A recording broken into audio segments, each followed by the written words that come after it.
Dear students, a very warm welcome in today's political science class.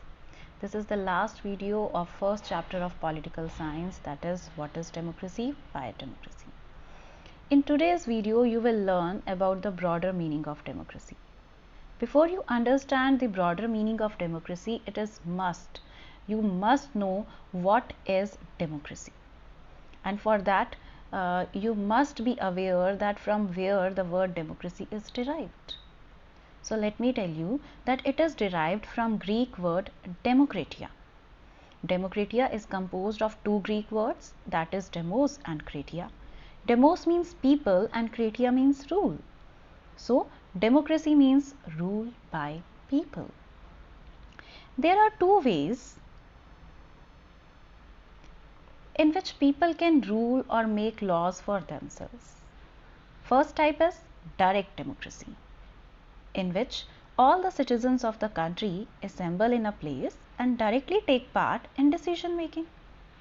And the second type of democracy, or the way by which people rule themselves, is representative democracy, in which people elect their representatives and these elected representatives make major decisions. Okay.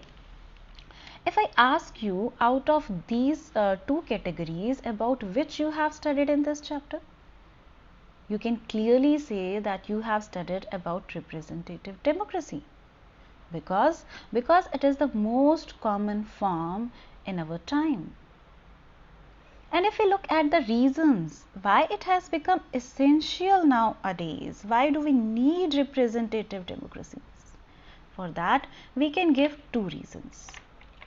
One, that modern democracies have a large number of population, and such large number of people cannot sit together at a place to take collective decisions. Physically, it is impossible. And let's suppose that it is arranged somehow, that arrangement has been made that they can sit together to take collective decision, then all citizens are not interested in decision making. What is the reason for that?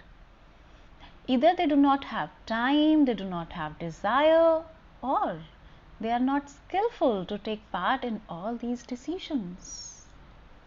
Okay. So you all have understood that in modern time, representative democracy is popular all over the world. Now, what is necessary for us is to understand the difference between democracy and good democracy. Okay, you all know that decisions are taken through consultation in democracy.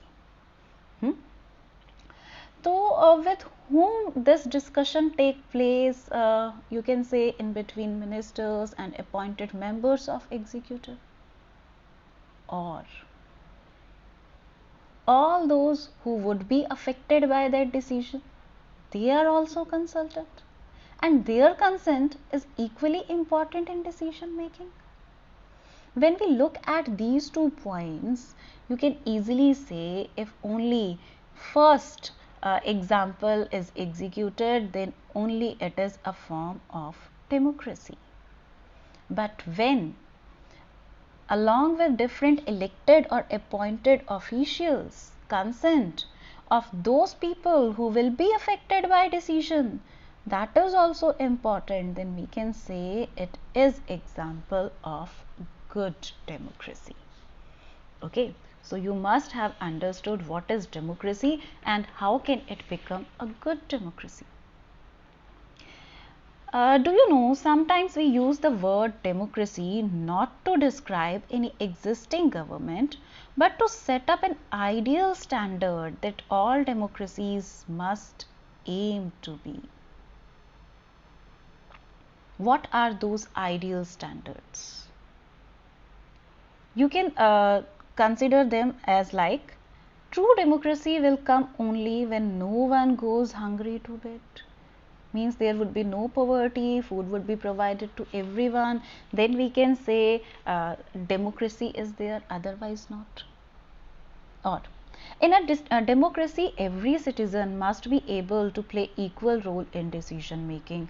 Every citizen need to have equal information, basic education, equal resources, and a lot of commitment. If we take all these ideals seriously, then just think, can you guess any country which can be called a perfect democracy? I don't think so. Similarly, you will be. Then, you know that democracy is people's government. Okay. Then how we as people or citizens can contribute to make it better? You know, the fate of the country depends not just on what the rulers do, but mainly on what we as citizens do. Hence, what we do as citizens can make a difference in making our country more or less democratic. Then the question arises, what we can do as citizens? What is our role? What is our duty as a citizen in democracy? That is active political participation. And this is what distinguished democracy from other governments. You know, other forms of government like monarchy, dictatorship, or one party rule do not require all citizens to take part in politics. In fact, non democratic governments would like citizens not to take part in politics. But it is only and only democracy that depends on active political participation by all its citizens. I hope you must have understood your role, your duty as a citizen in democracy, and that is active political participation. That's all for today's class. Thank you for watching this video. Bye everyone.